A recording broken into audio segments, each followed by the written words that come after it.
दोस्तों नमस्कार।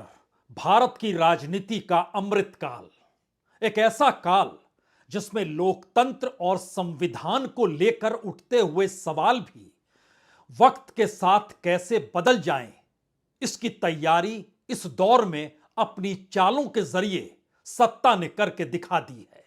यानी विपक्ष की बिसात पर ही अपनी चालों के जरिए सियासत साधने का यह अनूठा खेल है। यह कैसे संभव है कि जिस देश के भीतर राजनीतिक सत्ता को लेकर यह सवाल विपक्ष की तरफ से उठने लगे कि लोकतंत्र खत्म हो चला है, संघीय ढांचा चरमरा गया है, इस देश के भीतर में संस्थान गुलामों की तर्ज पर काम कर रहे हैं, इस देश का चौथा स्तंभ मीडिया रेंग रहा है, और इन सब के बावजूद भी और तमाम संस्थान और स्वायत्त संस्था या संवैधानिक संस्थाओं के आश्रय भी जिस लोकतंत्र पर खुले तौर पर हमले का जिक्र राजनीतिक तौर पर विपक्ष करता चला जाए और उस विपक्ष को साधने में लगे राजनेता ही अपने तौर पर बदलते चले जाएं, तो फिर एक ही बात बचती है, बिसात विपक्ष बिछाता चले, सत्ता अपनी चाल चलती चली जाएगी। और चलती हुई चालों के बीच आज अगर नीतीश कुमार टारगेट पे हैं तो कल कोई दूसरा होगा, परसों कोई तीसरा होगा, और यहां पर सवाल हर जहन में होगा, इस राजनीतिक अमृतकाल में राजनीतिक सत्ता से हटकर दूसरी कोई राजनीति क्या मायने नहीं रखती है? और शायद यही वो सवाल है जिसमें कोई भी पूछ सकता है अब कि आखिर दिल्ली की सत्ता का टारगेट क्या है। उसे दक्षिण में जीत चाहिए, 400 पार का अंक चाहिए, या फिर राजनीतिक तौर पर विपक्ष का सुपड़ा साफ चाहिए। और शायद इसीलिए इस देश के तमाम नेताओं को एक कतार में आप खड़े करने की शुरुआत कीजिए। उसमें कांग्रेस को थोड़ी देर के लिए भूल जाइए, क्योंकि कांग्रेस के भीतर सेंध लगाना शायद सबसे आसान काम है। और राजनीतिक तौर पर कांग्रेस की जरूरत मौजूदा सत्ता को इसलिए नहीं क्योंकि कांग्रेस ही नहीं बचेगी तो विपक्ष और लोकतंत्र का जिक्र बार बार इस देश के भीतर नहीं दुनिया भर में कौन करेगा। इसीलिए इस बिसात पर खड़ी ममता बनर्जी हो, नीतीश कुमार हो, अखिलेश यादव हो, जयंत चौधरी हो, उद्धव ठाकरे हो, शरद पवार हो, या इस बिसात से हटकर वैसी बिसात जो सत्ता के साथ खड़ी नहीं है, उसकी कतार में भी चाहे चंद्रबाबू नायडू हो, चाहे जगन रेड्डी हो, चाहे चंद्रशेखर राव हो, चाहे नवीन पटनायक हो, हर कतार को आप परखते चले जाइए। उसके बाद कोई आपसे सवाल यह पूछे कि दरअसल विपक्ष की बिसात पर बचा कौन, तो आपके पास जवाब अभी हो सकता है, लेकिन आने वाले वक्त में यह जवाब नहीं होगा, क्योंकि हर जीत के साथ 2024 के लोकसभा का मंत्र लगातार रेंग रहा है। और लोकसभा के मंत्र का मतलब है इस बार 400 पार। और भारत की राजनीति में नेहरू के बाद शायद दूसरा नंबर अब प्रधानमंत्री मोदी का 2024 में हो जाएगा। आंकड़ों के लिहाज से और जीत का पहाड़ इतना बड़ा हो जाए कि हर जीत छोटी पड़ जाए, बरस के हिसाब से हर प्रधानमंत्री का काल छोटा पड़ जाए, और उसके बाद खुले तौर पर यह ऐलान हो जाए कि इस देश में प्रधानमंत्री उसी आरएसएस से निकला हुआ प्रचारक है जिसको लेकर सवाल उठते रहे कि हिंदू राष्ट्र की परिकल्पना इस आरएसएस ने क्यों कर ली, और राजनीतिक तौर पर जितने मुद्दे उछाले उसमें जब सफलता नहीं मिली तो ऐसी कौन सी परिस्थिति इस दौर में आकर खड़ी हो गई जहां पे गवर्नेंस ही नहीं बल्कि समूची संवैधानिक व्यवस्था भी एक लिहाज से उस सत्ता के अनुकूल होती हुई दिखाई भी देने लगी। और सुबह से लेकर रात तक और रात से लेकर सुबह तक मीडिया द्वारा जो परोसा गया वो हर जहन में बस गया और विकल्प गायब हो गया। शुरुआत कहां से की जाए? शुरुआत तो कुछ तस्वीरों से करते हैं। इन तस्वीरों को देखिए, अब खुला ऐलान है, नीतीश मोदी के हो चुके हैं।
हंसी और ठहाके में शामिल इन तस्वीरों को एक एक करके जब आप पढ़ रहे होंगे तो हो सकता है आपके जहन में यह सवाल भी खड़ा हो रहा होगा कि आने वाले वक्त में ऐसी बहुत सारी तस्वीरें और तो नजर नहीं आएगी, क्योंकि इन तस्वीरों के साथ विचारधारा के खत्म होने का सवाल है, सत्ता के सबसे बड़े विचारधारा के तौर पर उभरने का सवाल है, और राजनीतिक और सामाजिक तौर पर इस देश के भीतर में कौन से मुद्दे बेमानी कब हो जाएं, उसका यह खुला खेल और खुले तौर पर हंसी ठट्ठा लगाती हुई यही तो तस्वीरें हैं।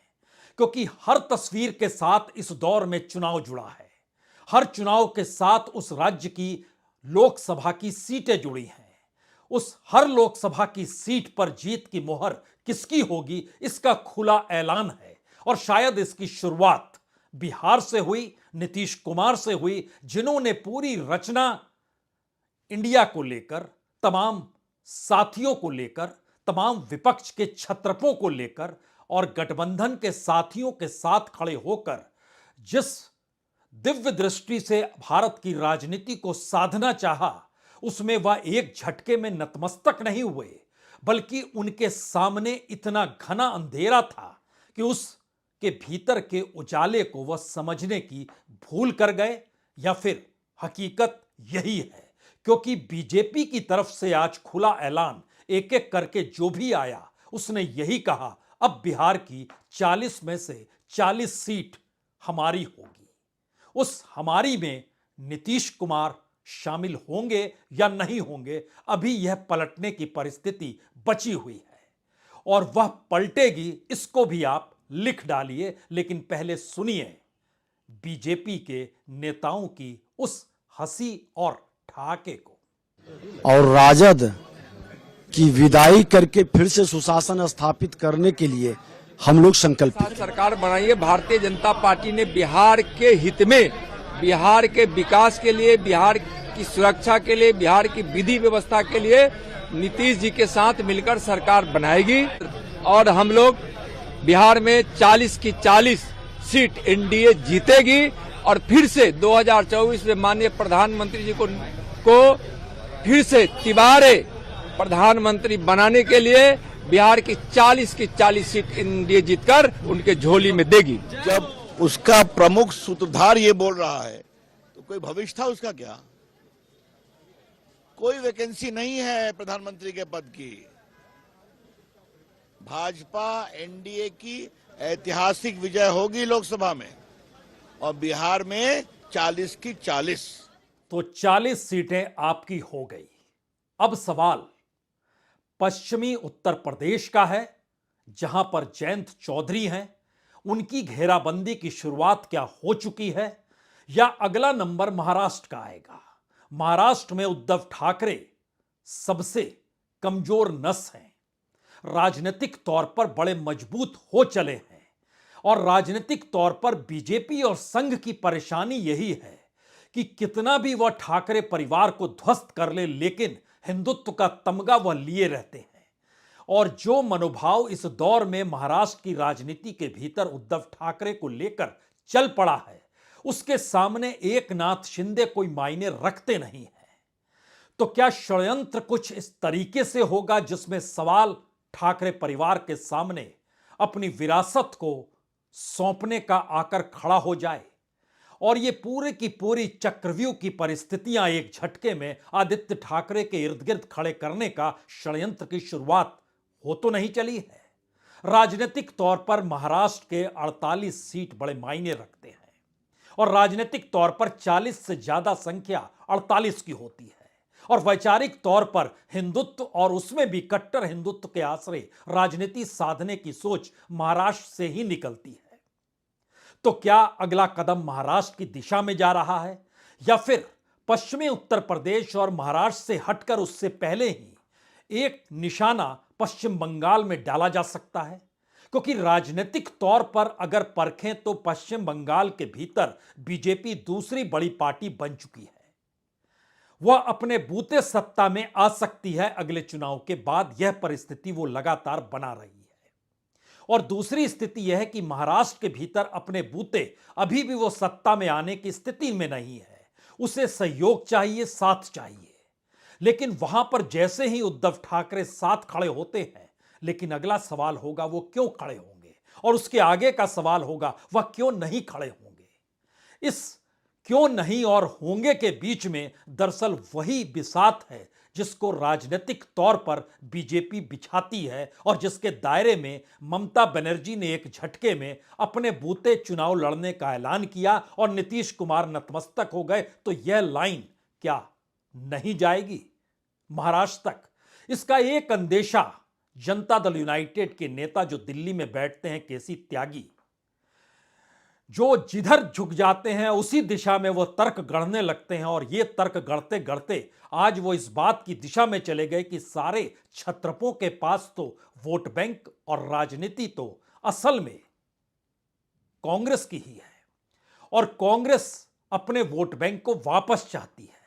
तो अपने वोट बैंक को उसको वापस चाहिए तो क्षत्रप खत्म हो जाएंगे, यानी परिभाषा गढ़ने की शुरुआत हो चली है।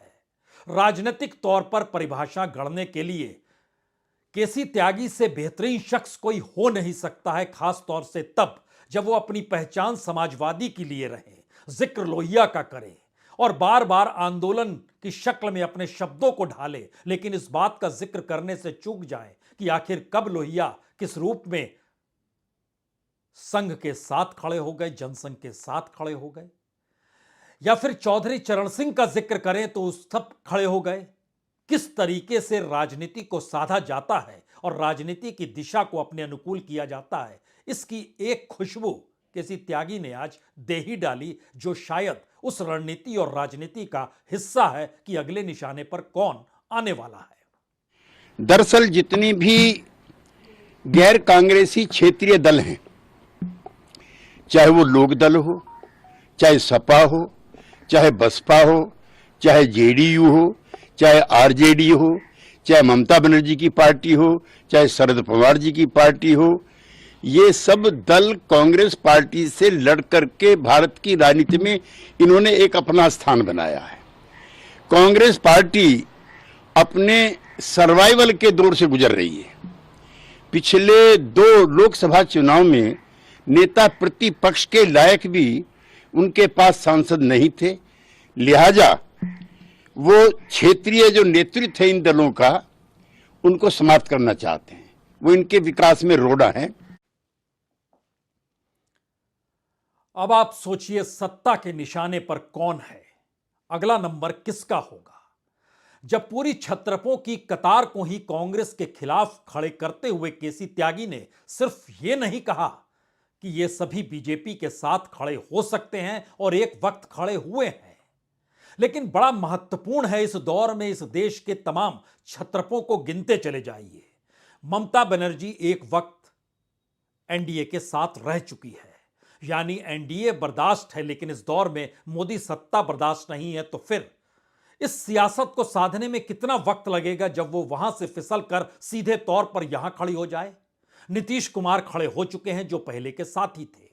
अकालियों को मनाने की दिशा में बीजेपी बढ़ चुकी है और माना जा रहा है अगले 15 दिनों में पंजाब में भी खेल हो जाएगा। मायावती पूरे तरीके से खामोश है, उसकी खामोशी ही बीजेपी को लाभ पहुंचाती है। आरएलडी के जयंत चौधरी 6-7 सीटों पर पश्चिमी उत्तर प्रदेश में चुनाव लड़ेंगे। जाट वोट नाराज रहता है बीजेपी से, तो क्यों नहीं आरएलडी और जयंत चौधरी को साथ ले आया जाए? उन्हें मनाने में कोई वक्त तो नहीं लगेगा। अजीत सिंह भी तो एक वक्त साथ हुआ करते थे, कोई परेशानी की बात नहीं है। इसी दायरे में क्या अखिलेश को लाया जा सकता है? यह मुश्किल सवाल है। अखिलेश नहीं आएंगे, उनकी पूरी राजनीति खत्म हो जाएगी और उन्हें छोड़ना बीजेपी की जरूरत भी है। जिस तरीके से मायावती खामोश रहे और राजनीतिक तौर पर मुलायम वाले तेवर अखिलेश में ना आए, यही राजनीति तो साधनी है। इससे हटकर कहां कुछ करना है। उसके नीचे आइएगा तो तेलंगाना में चंद्रशेखर राव साथ आ चुके हैं, कर्नाटक में जेडीएस साथ आ चुकी है, चंद्रबाबू नायडू और जगन रेड्डी में होड़ मची हुई है, कौन बीजेपी के साथ जाएगा।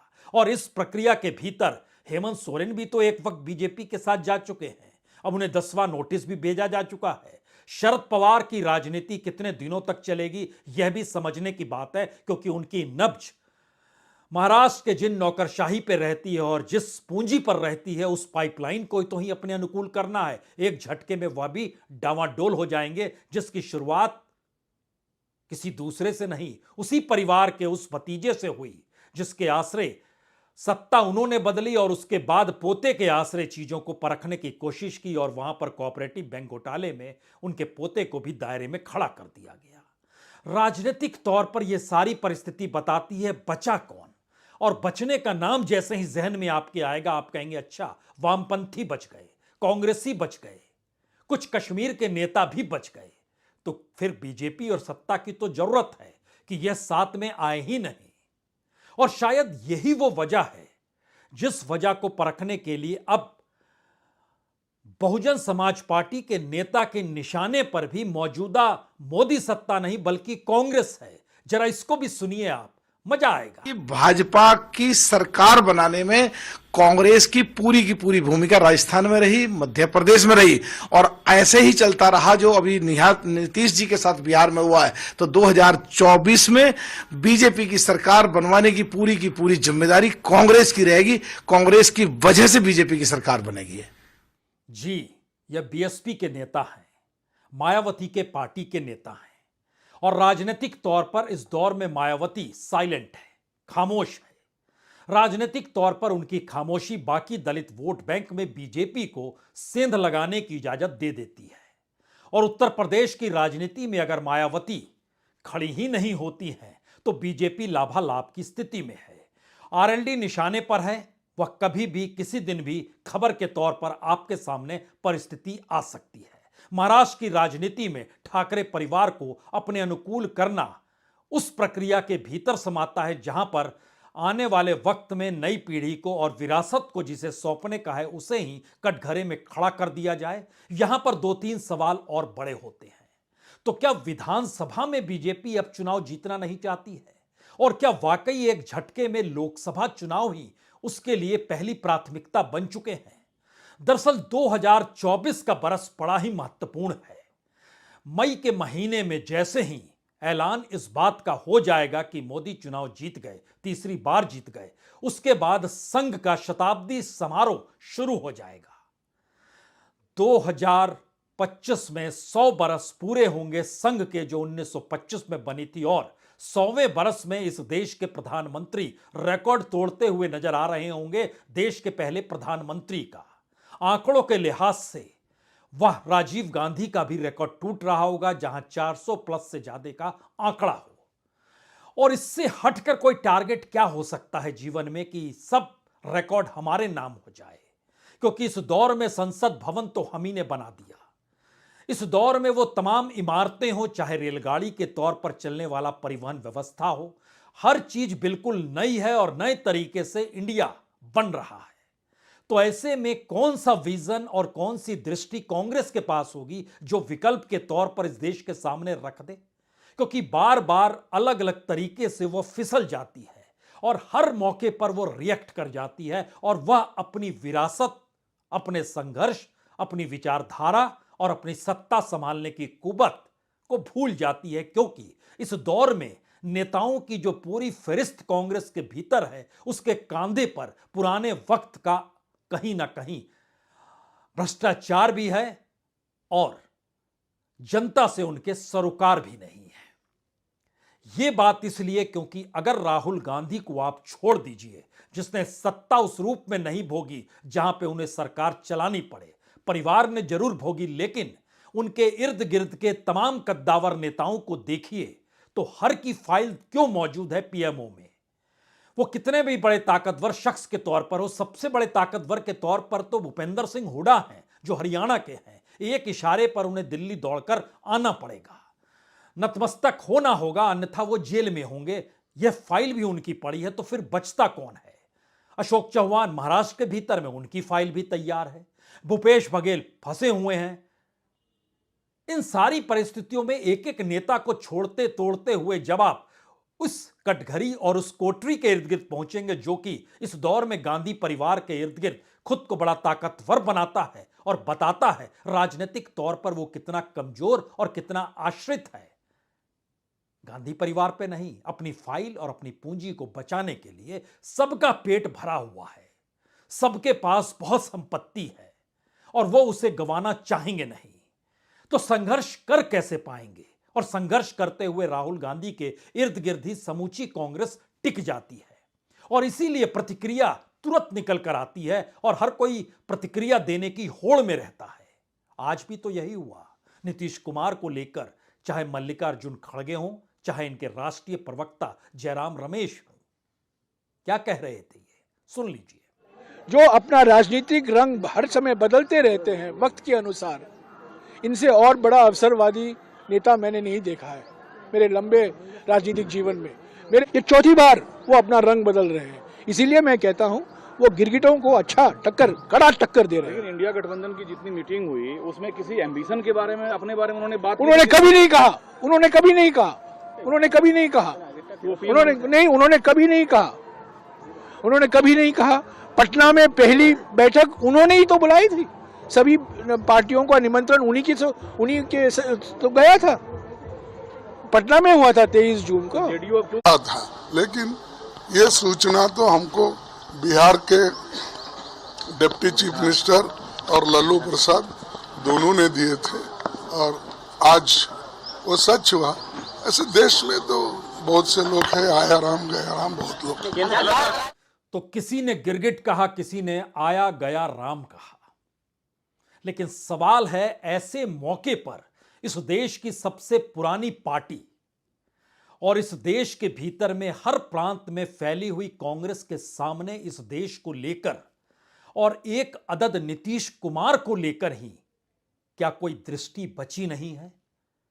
राजनीतिक तौर पर इस देश में युवाओं के सामने बेरोजगारी की परिस्थितियां हैं, महिलाओं के सामने असुरक्षा की परिस्थिति और रसोई चलाने को लेकर महंगाई की स्थितियां हैं। इस देश के भीतर बड़े बुजुर्ग पीएफ का पैसा निकालकर जिंदगी जीने की परिस्थिति में आकर खड़े हैं।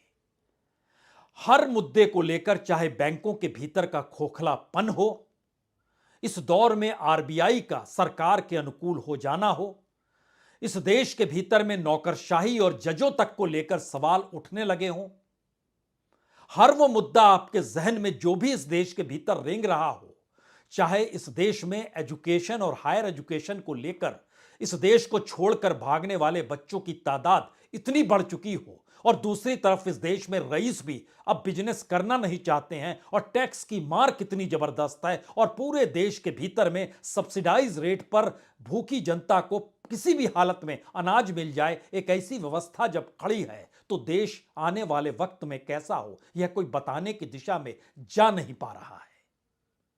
यह क्या विजन की कमी है? राजनीतिक तौर पर कमजोर होती परिस्थितियां हैं, खुद पर भरोसा नहीं है? हो सकता है ये राजनीतिक तौर पर ये परिस्थितियां आई हो और इन परिस्थितियों की कतार में हमें लगता है कि आज एक नाम और एक व्यक्ति की बातों का भी जिक्र होने की जरूरत है। वो है तेजस्वी यादव, जो 9 अगस्त 2022 को नीतीश के साथ जब सरकार बनाते हैं, उससे पहले बिहार में एक रोजगार दे पाने की स्थिति में कोई नहीं आ पाता है, लेकिन 15 अगस्त को नीतीश ऐलान करते हैं रोजगार बांटेंगे और उसके बाद हजारों नौकरियां बांटी जाती है, लेकिन यह तमाम चीज दफन हो गई और राजनीतिक तौर पर युवा पीढ़ी इस मौजूदा राजनीति और अमृतकाल की राजनीति को देख रही है। तभी तो तेजस्वी के तेवर कहते हैं खेल अभी खत्म हुआ नहीं है। नीतीश कुमार जी हमारे साथ होते थे, मंच से हम लोग बातें करते थे तो क्या क्या नहीं बोलते थे, कितना काम कर रहे हैं, ये काम हुआ। आज तक कभी नियुक्ति पत्र किसी सरकारों, बिहार सरकार नीतीश कुमार जी को बांटते हुए देखे थे क्या? हम आए तब ना बंटवाना शुरू किए, उसके बाद ना भारत सरकार बांटना शुरू किया। कोई ये सब भूलता है कोई? बीजेपी को क्या कहेंगे? बीजेपी की शुभकामना है बीजेपी के लोगों को, बीजेपी के लोगों को शुभकामना। इससे ज्यादा भी हम इंडिया गठबंधन आपका तो खत्म हो गया एक तरह से। अरे इंडिया गठबंधन मजबूत है, ठीक है, जो होता है अच्छे के लिए होता है। उन्होंने कहा था कि हम मर जाएंगे, दोबारा बीजेपी के साथ नहीं जाएंगे, लेकिन एक बार फिर से वो पलटी मार दिया। पूरा देश पूछ रहा है। नहीं, इस पे क्या बोलना, ज्यादा हमको नहीं कहना, इसमें जवाब जनता देगी। मुश्किल तो यही है, इस देश में खेल वाकई चल रहा है और खुले तौर पर चल रहा है। इस देश से खिलवाड़ हो या राजनीति की हंसी ठहाके वाली परिस्थितियां हो, जनता करे क्या? जनता अपने आप में प्लेयर है नहीं, और जनता के वोट को लेकर भी जनता के भीतर अब सवाल है। तो फिर वही पहला सवाल और वही आखिरी सवाल, कोई अगर लोकतंत्र को हड़पने चला है तो फिर रोकेगा कौन? और जब रोक नहीं पाएगा तो होगा क्या? सारी परिस्थिति हमारे और आपकी आंखों के सामने खुले तौर पर हामी पर हंसते हुए, ठहाका लगाते हुए गुजर जा रही है और हम आप ठगे से देख रहे हैं। बहुत बहुत शुक्रिया, बहुत बहुत शुक्रिया।